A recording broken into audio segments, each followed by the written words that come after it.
خلیفہ ہارون رشید مصر پر قابض ہوا تو اس نے کہا یہ وہ ملک ہے جہاں کے حاکم فرعون نے خدائی کا دعویٰ کیا تھا، پس میں اس پر کسی ذلیل کو حاکم کروں گا۔ خلیفہ ہارون رشید نے ایک حبشی غلام جس کا نام خضیب تھا اس پر مصر کا والی بنا دیا۔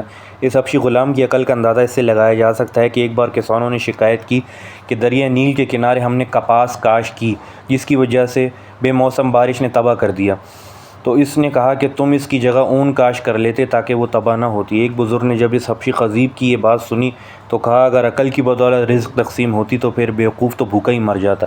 اللہ عز و جل بیوقوف کو عقل مند کی نسبت زیادہ رزق دیتا ہے تاکہ عقل مند اسے دیکھ کر حیران رہ جائے۔ رزق اور عہدے کی تقسیم اپنے کمال کی بدولت نہیں ہوتی بلکہ یہ لوح محفوظ پر لکھے گئے رزق کے مطابق ہے۔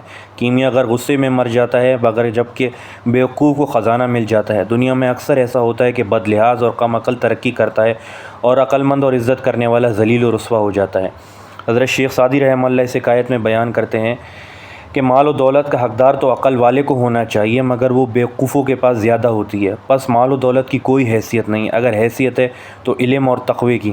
دنیا کا مال تو دشمنوں کے پاس بھی بے شمار ہے مگر ان کے پاس وہ علم نہیں جسے اللہ عز و جل کو پہچان سکے اور اپنی پیدائش کا مقصد جان سکے۔ دنیا داروں کے گرد گھومنا جہالت کی نشانی ہے اور اہل علم کا قرب حاصل کرنا عقل مندی کی دلیل ہے۔ رزق کی تقسیم اللہ عز و جل کے ہاتھ میں ہے اور وہ لوح محفوظ پر لکھا ہوا ہے، جسے چاہے جتنا دے۔ بس اگر کوئی امیر ہے تو وہ اپنی ہوشیاری نہ جانے، اگر کوئی غریب ہے تو وہ یہ غم نہ کرے کہ شاید اس وجہ سے کہ میں ہوشیار نہیں کہ جو ایک امیر شخص ہے۔